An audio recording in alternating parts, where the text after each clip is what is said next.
So from Rachamim Weiss, I'm going to be sharing about gateways into the heart. Hashem saw that the righteous ones, the tzaddikim, are few in number, and he planted some in every generation. That's what the Talmud says. The Baal Shem Tov has some sayings. Says, a Jew is never alone, for wherever he is, Hashem is with him, always. Every Jew is a limb of the divine presence, and wherever a Jew's thoughts, that's where he is. What is a Jew? What tzaddikim promised must be fulfilled in heaven, God makes it happen. Now, if you want to translate this, if you're not Jewish, what does it mean? It means someone who is... What is a Jew? Is somebody who's making a space for Hashem to dwell in this world, where Hashem is one, God is one. Somebody who's able to make their whole life, every moment, as the goal, to be constantly serving God, God dwelling in them.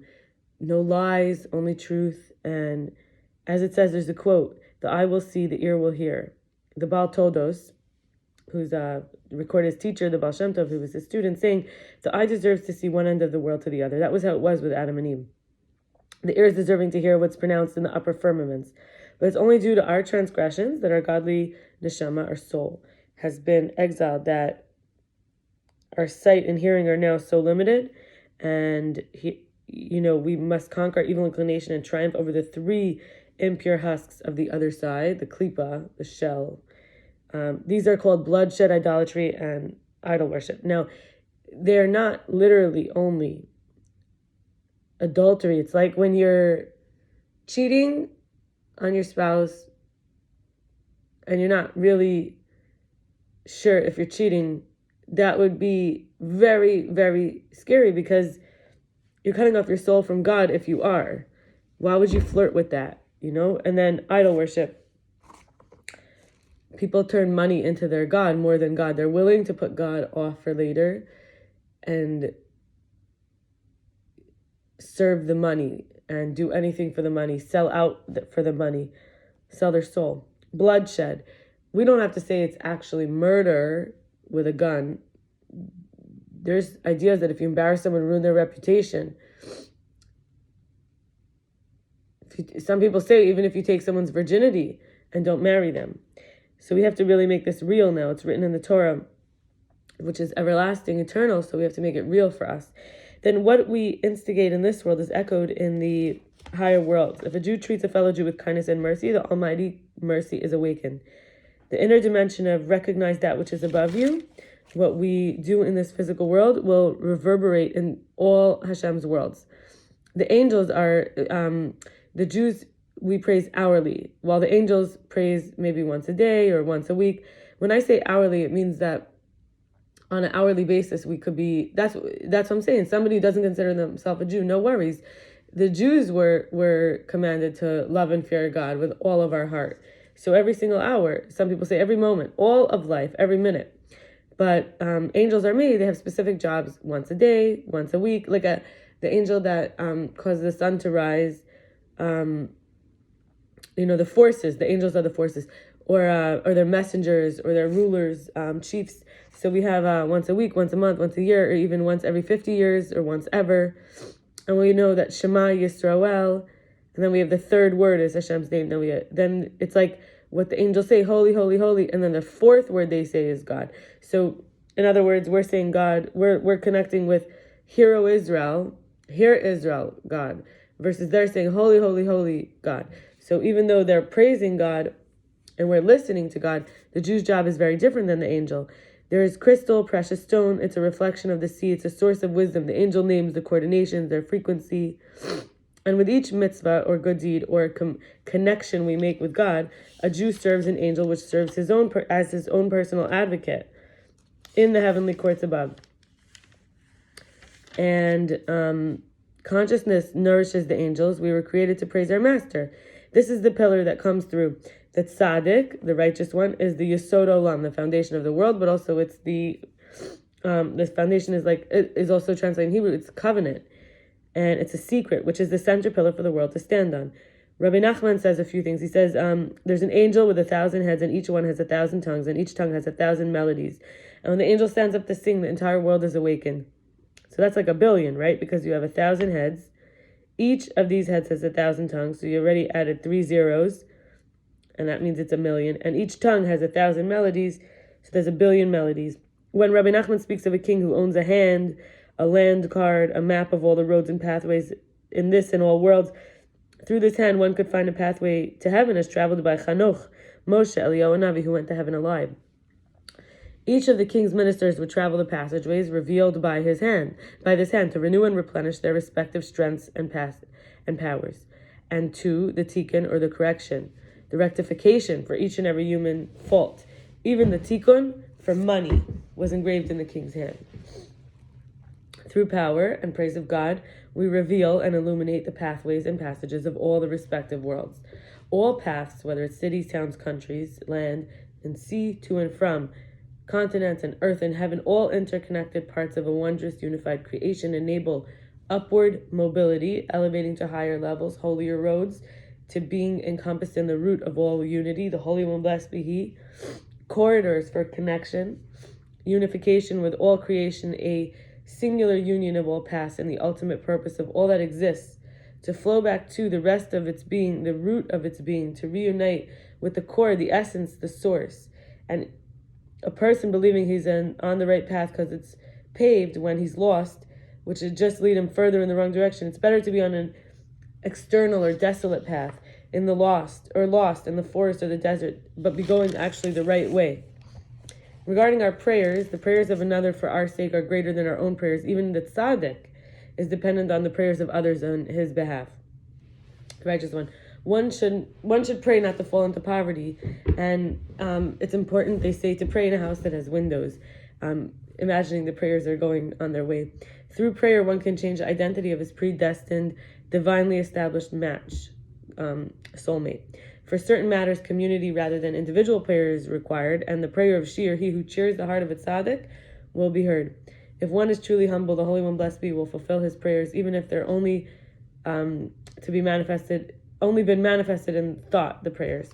Every person is the king's daughter or son. Every Jewish soul, every neshama plays the nigun, the tune, each one their own.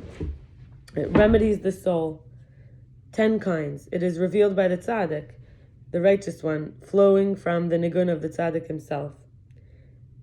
It's an attunement, right? The tzaddik attunes your tune. The nigun of the supernal emunah, each teaching has a nigun, that if they come together, a nigun is a tune, a melody. The truth and its melody, its harmonic frequency, aka its vibe, its wavelength, its tune, would nullify all with great yearning and very splendid pleasure. All souls would blossom and attach themselves to the supernal light. And it plays in us that very essence by which we fortify ourselves to continue on. The point of goodness in each and every one of us transforms into a nigun, a tune for the Holy One, blessed be He. And I'm going to share a couple more things, 3 more things. First, there's a Jeff Foster poem.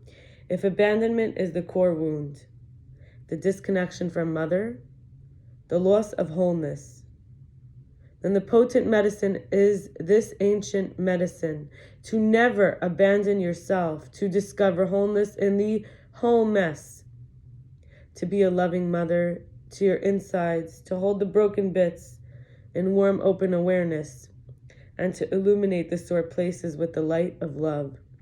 I'm going to read Psalm 130, a song of ascents out of the depths. I call to you, Infinite One. Please listen to my voice. Please hear my pleas as I humble myself. If we were only our misdeeds, who could possibly stand? For with you, source of all, is forgiveness, which we are in awe. I place my hope in the unfolding mystery. My entire being hopes. I wait with openness and hope for the divine presence. My soul yearns for the presence among those who yearn for dawn, among all those who yearn for the dawn. Let us wait and hope for the infinite presence, for with the infinite presence is great love and understanding. The infinite presence will help us release all that is in the way of living this life. Let us look toward the presence. Let us look toward all life with hope I want to say I translated this as per Yael, she goes by Rabbi Yael, of a way in Jewish mindfulness. And lastly, I'm going to say, talking about shyness here with Shawn Sheehan Hashmatpour. To develop self-awareness and trust, we have to use our best sense, our intuition, our feelings. It is like God decrees things, and we have to step into it by not being too shy, we escape our victimhood. We move away from why me to challenge accepted and taking accountability, which is managing our mind daily, owning up to where shyness is not fed, and we're ignoring all outside the comfort zone. We might be cutting ourselves short. We have to see it. And living with integrity, being intentional. So integrity could mean honesty, true to values, high morals. And intentional means it removes self-doubt about everything and increases self-confidence because we are living into the intention rather than in the unknown. We can appreciate life. It means looking for it, optimism, gratitude, and accepting the timing of the universe, which is having goals and a dream. The future lover, the high income, the career, the new home, the new home place. It'll come. Expressing and exercising kindness. We love and hate ourselves through other people. We don't have to shame. We could stop shaming it, and we can stop hating. And I think that's it for this segment today. And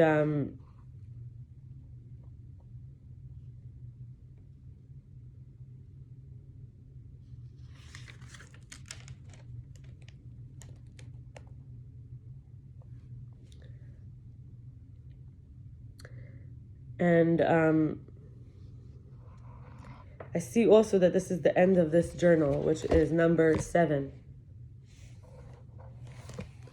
So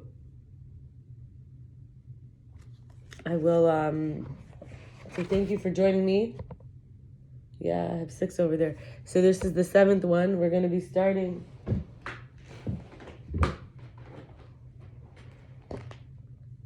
This doesn't make sense. Are there 2 book 7s? Apparently. Hold on. I might be... So this would really be book 8.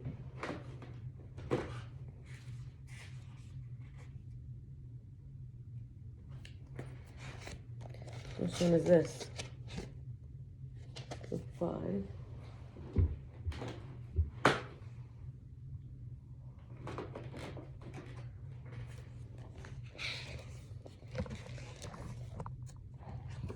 So book 8 is really book 9. Wow, there was 2 7s and I didn't know.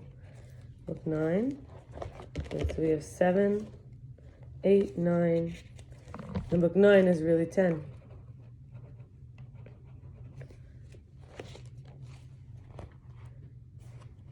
So we're going to be starting with book 8.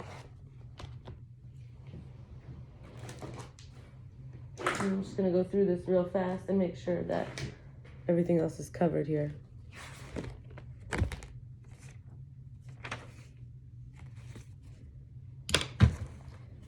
Thanks for bearing with me. Remember, I started from 5, then I decided to go back to 3, 2, we have 1, 2, 3. I went a little out of order in the beginning. This is book 6, so we have book 5, 6. Hope I have a number 4. Oh, yeah, I have a 4. So we have through 7. We've done 7 already. Together. All right, so we're now up to book 8. Right, we'll start tomorrow with book 8.